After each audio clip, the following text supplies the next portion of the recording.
नमस्कार, माझं नाव नील किरण पाटील। आज मी युनिक ब्रेन अकॅडमीमध्ये ट्रेनिंगसाठी आलो होतो। आज मी माझा अनुभव तुमच्यासोबत शेअर करणार आहे। आज आम्ही रामेश्वरमला जाऊन आले। पहिल्या आम्ही इथे एका चटईवर बसलो। नंतर मग आम्ही चटईवरून उडून रामेश्वरम मंदिरात गेलो। तिथे आम्ही बाहेर खूप ऊन होतं। मग आम्ही जेव्हा मंदिरामध्ये एंटर केलं तेव्हा खूप म्हणजे वातावरण एकदम थंड होतं आणि तिथे मोठे मोठे खूप पिलर्स होते जे खूप जुने होते। आणि मग आम्ही पुढे गेलो आणि तिथे 40 कुंड होते।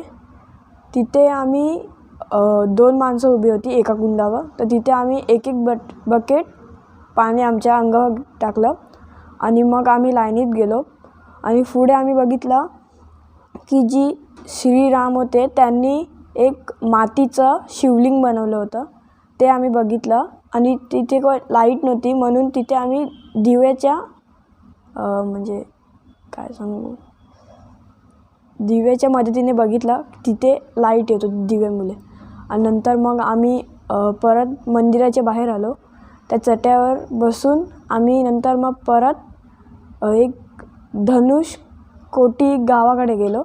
तिथे आम्ही लेफ्ट साईडला बघितलं तर लेफ्ट साईडला ग्रीन कलरचा ओशन होता आणि राईट साईडला ब्लू कलर।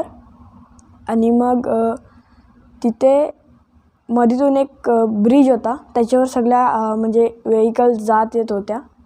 आणि समुद्राच्या मधोमध गेल्यावर आम्ही तिथे एक शिवलिंग बघितलं। शिवलिंगवर आम्ही थोडं म्हणजे त्याच्यावर पाणी टाकलं आणि थोडं क्लीन केलं आणि मग आम्ही नमस्कार केला।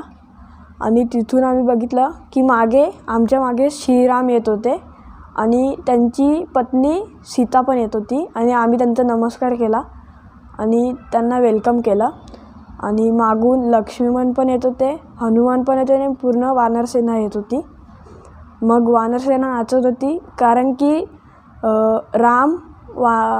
रावणला मारून आलेले आणि सीता माताला पण घेऊन आलेले, म्हणून अख्खी वानरसेना नाचत होती आणि हनुमानजी पण नाचत होते। आणि नंतर